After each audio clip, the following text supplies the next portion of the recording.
Os camponeses se dividiam em grupos. Os homens livres tinham as melhores condições, às vezes possuindo pequenos terrenos ou alugando terras, o que lhes permitia ganhar um pouco mais. Já os servos estavam legalmente presos ao senhor, obrigados a trabalhar para ele e também para sustentar suas próprias famílias. Havia ainda aqueles que se dedicavam a outras atividades, como apicultura, tecelagem ou cestaria. Mas mesmo eles dependiam da terra para conseguir comida, combustível e lã.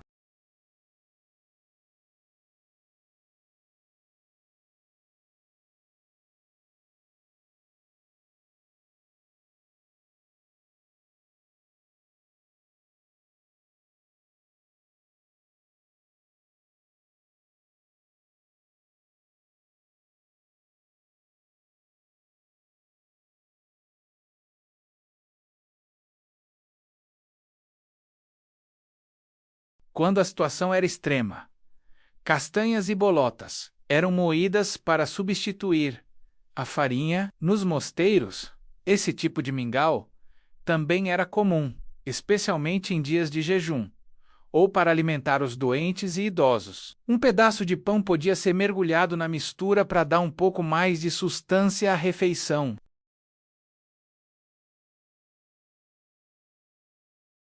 Era um prato espesso, feito com legumes, grãos, ervas e, muito raramente, um pedacinho de carne ou peixe.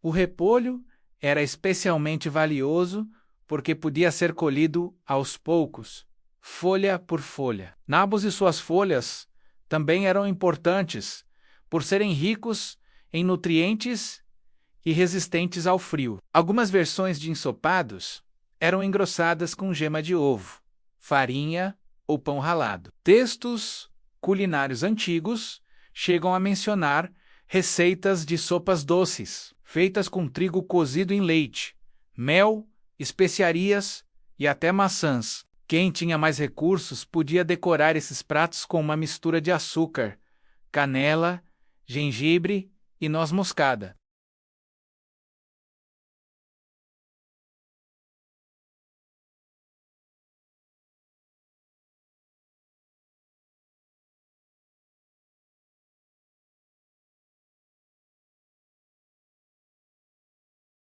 O pão era a base de tudo na mesa medieval.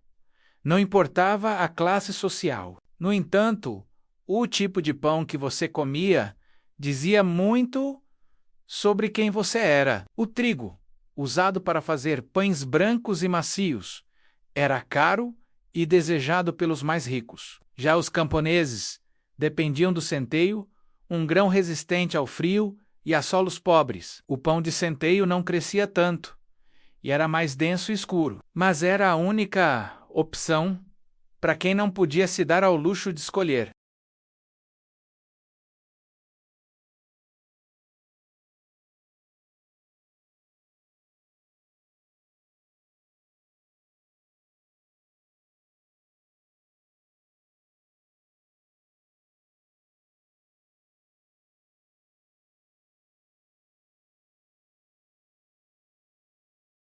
Existiam leis medievais que controlavam o tamanho e o preço dos pães para garantir que até os mais pobres pudessem comprá-los. Mesmo em épocas de colheita ruim, havia até um pão específico para cavalos, feito com farelo, centeio, palha e restos da padaria. Quando produzido sem muita sujeira, esse pão de cavalo muitas vezes acabava servindo de comida para camponeses em extrema necessidade. Registros da época descrevem pães considerados grosseiros, feitos com misturas de cevada, ervilhas moídas e um pouco de trigo ou centeio. Eram destinados aos servos e trabalhadores rurais. Tinham um sabor forte e uma textura pesada, mas forneciam as calorias indispensáveis para o esforço físico diário. A aveia era vista como um dos grãos mais úteis e versáteis. Ela crescia em quase qualquer tipo de solo e alimentava tanto os animais quanto as pessoas. A aveia podia engrossar ensopados, ser transformada em mingau ou virar bolachas simples. Essas bolachas eram perfeitas para quem trabalhava nos campos, pois eram fáceis de carregar e forneciam energia suficiente para longas jornadas de trabalho. Bolos e pães achatados de aveia precisavam apenas de água, aveia moída e sal.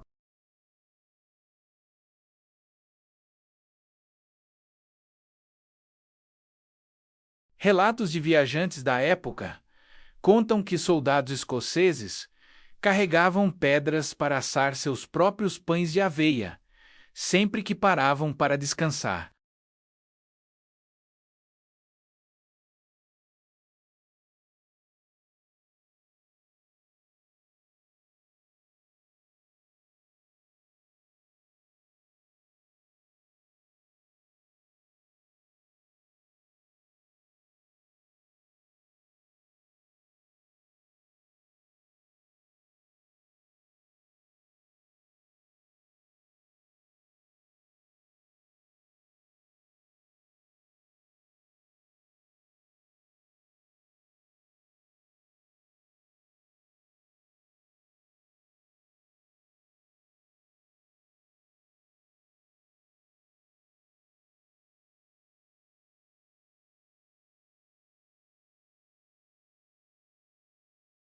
É um retrato chocante de como a fome pode transformar completamente uma sociedade. A vida na Idade Média era dura, e a comida refletia essa realidade. Para a maioria, cada refeição era uma questão de sustento e o de prazer. Mas mesmo nas condições mais difíceis, as pessoas encontravam maneiras de se alimentar e sobreviver, usando a criatividade e os poucos recursos que tinham à disposição. Se você gostou de conhecer esse lado da história, não se esqueça de deixar seu like e se inscrever no canal para mais vídeos como este. Muito obrigado por assistir e até a próxima!